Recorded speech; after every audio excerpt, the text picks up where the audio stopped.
Bonjour à tous, ici Manga Anime Fan. On se retrouve aujourd'hui pour le nouveau classement de Shonen Jump et des actualités.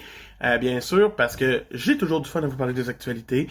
Et ça va me faire plaisir de vous parler du classement de Shonen Jump en même temps. Donc, qui que vous soyez, n'attendez pas plus. Abonnez-vous, likez et commentez. Ça me fait plaisir d'être là pour vous à chaque semaine.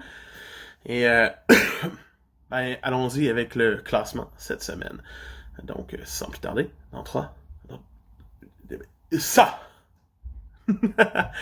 Donc, cette semaine, dans le Shonen Jump numéro 40, on retrouve dans la section des hors classement. Bien sûr, le lead caller qui revient à One Piece pour fêter la sortie de son tome numéro 100 cette semaine, que je vais vous partager probablement les visuels tantôt dans la petite rubrique visuelle. Donc, le tome 100 qui vient de sortir, donc le lead caller et aussi la page de couverture. Le lead caller est aussi la deuxième partie du grand poster qui regroupe le sondage de popularité des 50 personnages les plus populaires au monde, plus quelques personnages bonus que l'auteur aime dessiner. Donc, j'ai hâte de voir la dernière partie, puis j'ai hâte de voir le tout ensemble. Je ne mets pas encore les deux parties ensemble, parce que je me dis ça va être plus le fun de mettre les trois ensemble la semaine prochaine. Sinon, les autres pages couleurs reviennent au spin-off encore de Shokugeki no Sanji. On est pas loin d'un tome complet, tranquillement pas vite, avec Shokugeki no Sanji. C'est le fun, je suis content. Sinon, les autres pages couleurs reviennent aussi à Magu-chan, God of Destruction. Une page couleur quand même assez sympathique. Simple, mais efficace. Hein? Pourquoi pas? Et la dernière place revient au spécial Gankyu Kohuko Power. Je sais pas de quoi ça parle, mais c'est là pour prendre une place dans le magazine cette semaine. Parce que on a des absents cette semaine. Oh oui! Qui vient rejoindre notre ami Hunter x Hunter? C'est Black Clover qui vient rejoindre cette semaine notre ami Hunter x Hunter avec une petite absence qui arrive de nulle part, que personne n'a vu venir. Mais espérons que c'est correct pour l'auteur puis qu'il va bien. Il va revenir la semaine prochaine, sans faute, mais pas de chapitre de Black Clover en fin de semaine pour personne. C'est plate. Mais on vient de finir une partie, fait correct, je peux attendre une semaine de plus. Correct, ça me va. Sinon, maintenant, allons-y pour la zone rouge, cette fameuse zone rouge. Cette semaine, en zone rouge solide, encore une fois, c'est Candy Flurry qui s'amuse à finir le classement et à se dire « J'ai des bonbons! » C'est tout ce qu'ils ont. C'est tout ce qu'ils ont. Après ça, juste devant, qui est encore dans zone rouge, c'est Red Hood qui après un beau 6e fait genre et vient s'écraser tout rouge dans zone rouge. Reste à voir si ça va être mieux la semaine prochaine. Sinon, en 14e position, on retrouve Ayakashi Triangle. J'ai aucun doute que cette série-là peut rester dans le trio de fin ad vitam aeternam, tellement que c'est le ecchi de Shonen Jump en ce moment, et que c'est pas plus grave qu'il faut. Par la suite, premier classement cette semaine, en 13e, juste en dessous de la zone rouge, pour Neru, Way of the Martial Art. C'est un petit peu décevant de voir une nouveauté faire genre « Hey yo, je suis presque dans zone rouge en partant. » Ça prouve que les autres séries ont déjà une place meilleure. Parlant de ça, on a devant lui High School Family, qui reste quand même mieux classé. Après ça, devant, on retrouve Witch Watch, qui est comme zone rouge, ça me va, je vais rester là un petit peu plus loin. Sinon, en 10e place, Blue Box, qui fait pas un super beau classement, mais ses ventes sont tellement bonnes qu'il n'y a rien là. On retrouve ensuite en 9e place Mission Yosakura Family, qui continue de se tenir en milieu de tableau, en mode « Je suis là! Hey! Oubliez-moi pas! Hey! Je suis là! » À la même place à peu près que la 8e place, qui est Undead Unlock, qui fait comme « Ouais, je suis là moi aussi! Hi! » En 7e, c'est une belle remontée, c'est Me and Roboko, qui fait genre « On est vraiment là, guys! Pas de zone rouge pour nous cette semaine, s'il vous plaît! » En 6e, c'est notre meilleur ami Masho, qui se place très bien et que vous allez voir ma critique du tome 3 demain dans la vidéo manga lecture. Pourquoi pas. En 5e place, c'est Sakamoto Days. J'ai vraiment hâte de lire Sakamoto Days. J'ai vraiment hâte que ça arrive au Québec. En quatrième, on retrouve Jujutsu Kaisen, qui fait enfin genre son petit « Ouais, hey! Je suis encore là, guys! » En troisième, c'est The Elusive Samurai, qui reste l'une des nouveautés les mieux classées et les mieux vendues. Yusei Matsui a une façon de faire dans ses mangas qui attire le monde, et j'adore ça. J'ai vraiment hâte de lire ce manga-là un jour. En deuxième place, on retrouve encore une fois My Hero Academia, qui est comme « Je suis là! » Avec ses chapitres un petit peu plus émotionnels de ce temps-ci, mais qui reste très bon. Et en première position, c'est encore une fois Dr. Stone qui traîne dans le coin du podium. Je comprends jamais pourquoi. C'est bon, mais c'est pas genre wow révolutionnaire Dr. Stone tant qu'à moi. Mais c'est pas grave. C'est vraiment pas grave. Sinon, pour les informations de la semaine prochaine, on retrouvera en couverture et en lead color Undead Unlock. La page couverture, ça fait longtemps qu'ils l'ont eu. On va retrouver aussi la troisième partie du poster de One Piece, mais ça compte pas. On retrouvera aussi un chapitre avec une page couleur de Black Clover, qui va revenir au moins avec une page couleur. Une belle excuse. Witch Watch va se mériter une page couleur, ainsi que High School Family. Parce que c'est High School Family. Donc j'ai bien hâte de voir. Sinon, pour les sorties du mois de septembre du Shonen Jump en papier, en manga, on a toujours le tome 100 de One Piece, que je vais recevoir bientôt. Je l'ai déjà commandé. J'attends juste qu'il arrive chez moi. Vous allez le voir dans un unboxing, c'est certain. Bientôt. Par la suite, il y a aussi le troisième et dernier tome de Bull King qui va sortir. Qui vient de sortir. Donc, avec 5 chapitres bonus pour compléter l'histoire. On s'entend dessus pour dire que ça a été coupé avant la fin du tome. Sinon, on a aussi le troisième et dernier tome de ITLC, qui vient montrer son beau parcours ici. On a le quatrième tome de Kaiju Number 8. J'aime vraiment la couleur. Je suis un fan du mauve. Donc, pour moi, c'était sûr que ça allait marcher. Par la suite, on a aussi un album avec les histoires courtes de The Promised Neverland d'une certaine façon, les petits one-shots et tout le kit de Posuka et tout. Donc, très belle cover, encore une fois. Je l'achèterais même pas en français, je m'en fous. Promised Neverland, pour moi, ça finit au tome 20 puis ça arrête là, je t'ai écœuré. Ouais. Sinon, on retrouve aussi le troisième volume de High School Family, avec une jaquette encore très simple. Le one-shot Look Back de l'auteur de Chainsaw Man sort officiellement. Si vous ne l'avez pas lu, lisez-le. C'est une révélation, c'est un des meilleurs one-shots que j'ai lu dans ma vie. Lisez-le, j'ai hâte de l'avoir en papier, en main, tellement que c'est beau. Sinon, on retrouve aussi le troisième tome de Sakamoto Days, une couverture assez sympathique aussi, qui m'intrigue beaucoup.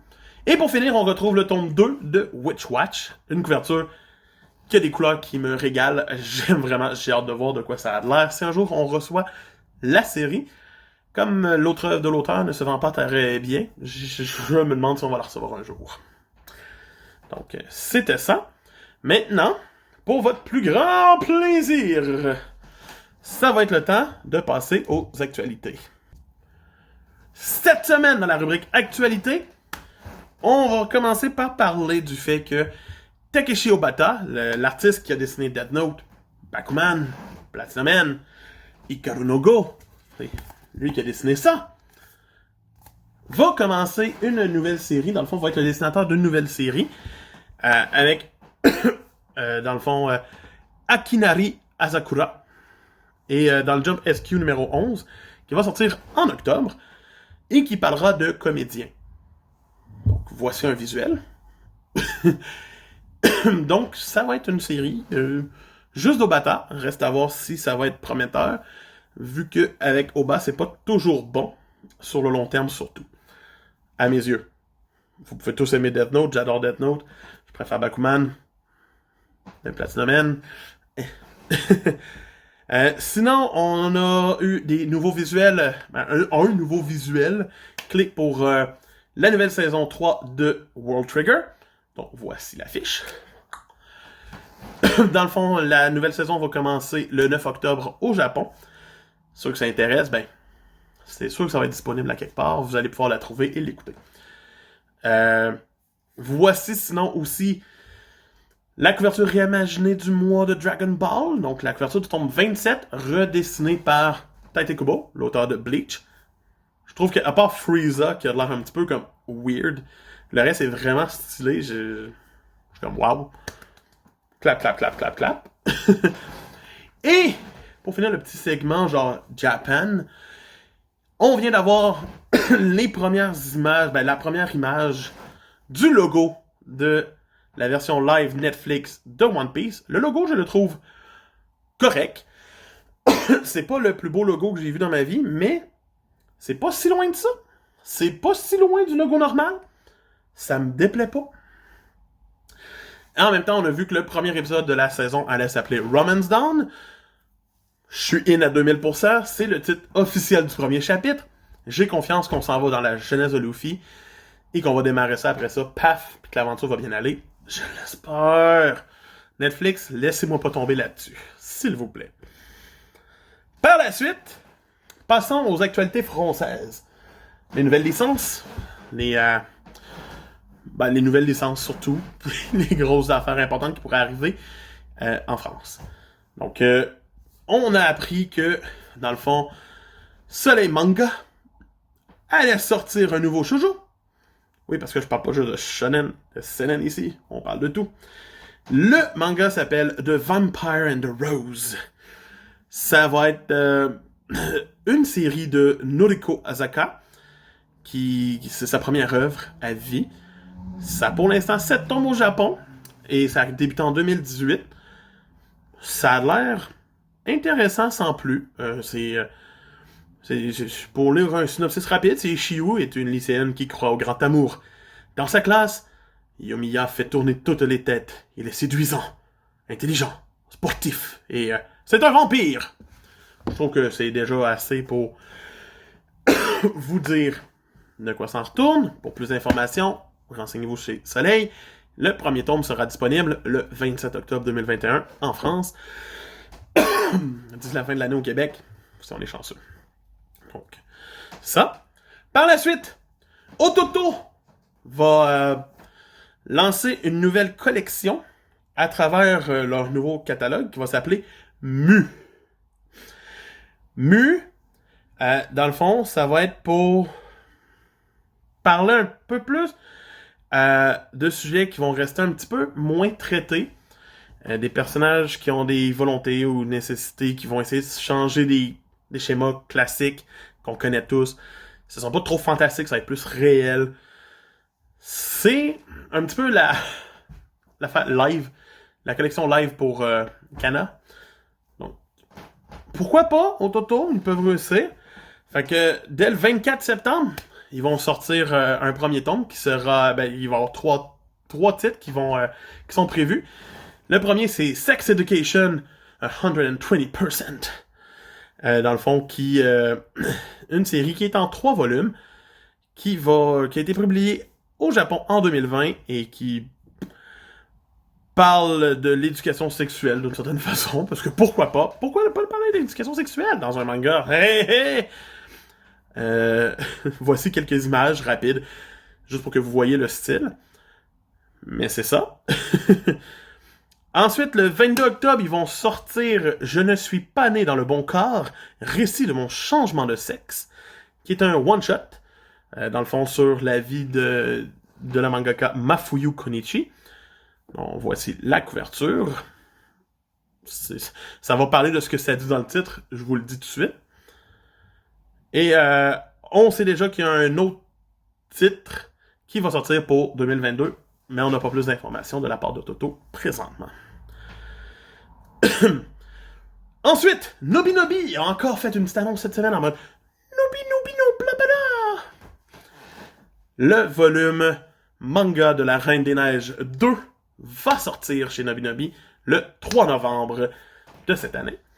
Donc, si vous avez aimé lire le manga de la Reine des Neiges, vous avez aimé le film de la Reine des Neiges, vous avez aimé le film de la Reine des Neiges 2, vous allez pouvoir lire le manga de la Reine des Neiges 2! J'aime vraiment le style de la cover, par exemple. Je trouve que c'est stylé.